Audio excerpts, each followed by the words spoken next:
Hey everybody, it's Christine Ernst, the Fat Ass Cancer Bitch, coming to you from the Cozy Writing Cottage here in Sandwich, Massachusetts. It is Saturday, August 23rd, and I have been making soup and wearing socks all week. What the hell? Summer, where'd you go?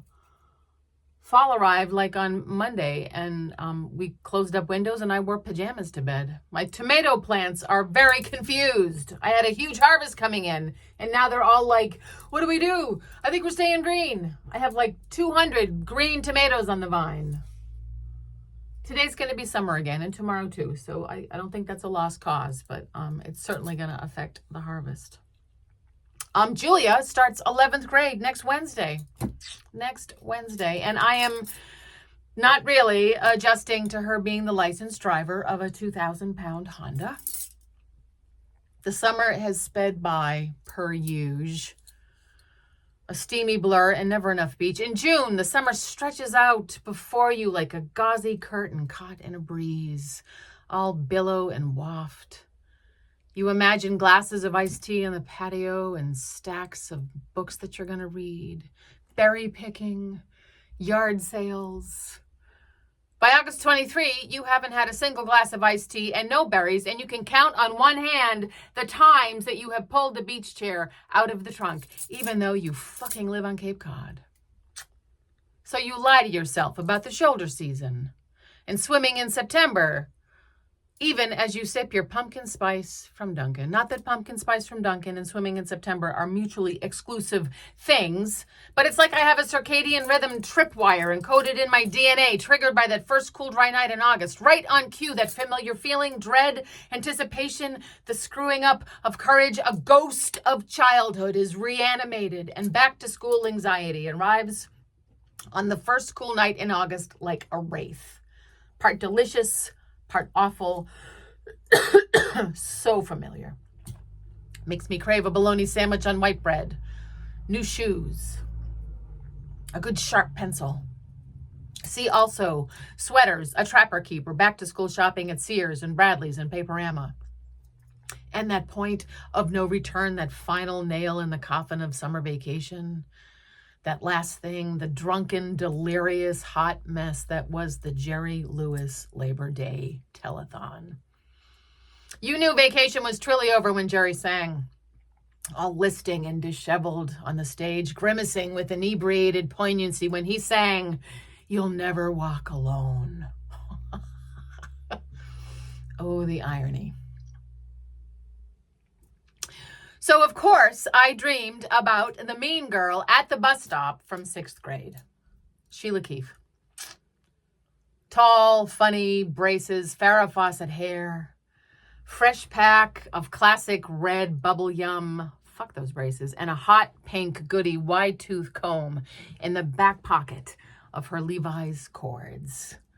Her wooden-soled Swedish clogs from Tom McCann clomping down the street as she walked to the corner of Baker and French.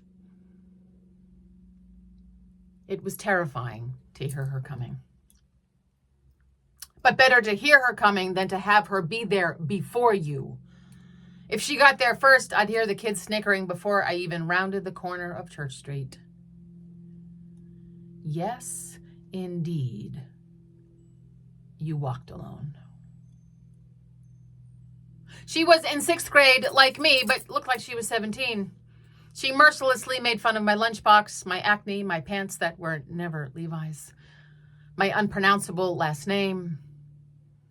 She sat in the very last seat on the school bus and always made sure that she was the last to get on. I can still see her so clearly. Perfect hair, deliberately blank expression, popping huge pink bubbles.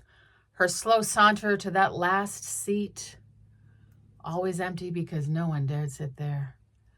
Like she was a model on a catwalk.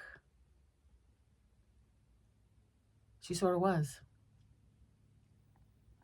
In my dream, in my nightmare I had this week, I found her sitting here in the cottage, in the big yellow chair right here, staring at me, snapping gum and smoking a cigarette, legs crossed with a tasseled clog dangling off of her foot as she bounced it up and down. The old bus stop terror woke me up.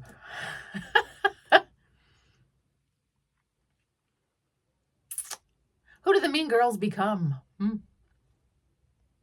We all knew them. Maybe some of us were them.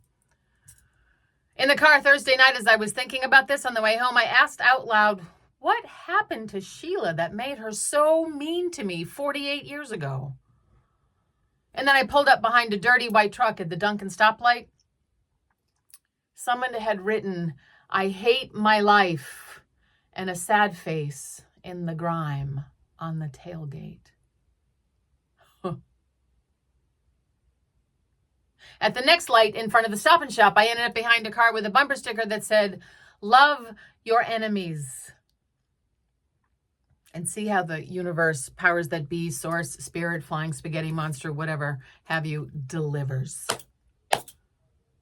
I hate my life. Love your enemies.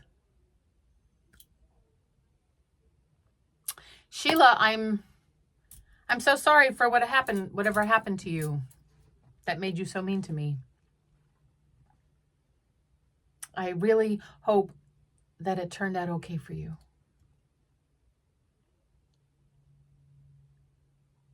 And that you didn't walk alone.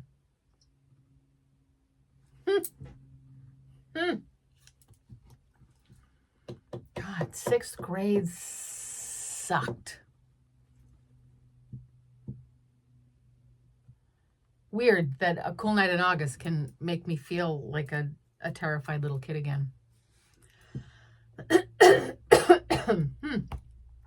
Anywho, it is summer again today on Cape Cod, so I'm going to run with that and hope my tomatoes do as well. Maybe I'll go find some berries to pick and go to the beach. Maybe you will too. What was school like for you? What bubblegum did you chew? Bubble Yum? Hubba Bubba? Double Bubble?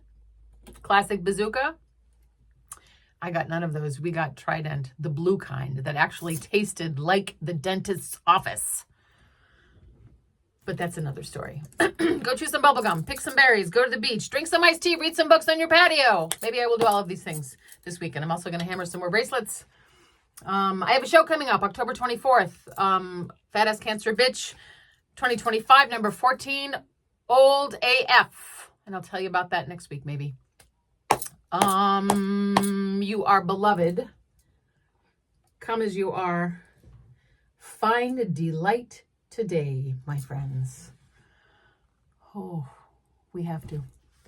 I love you. Thanks so much for listening. I'll see you next week. Bye.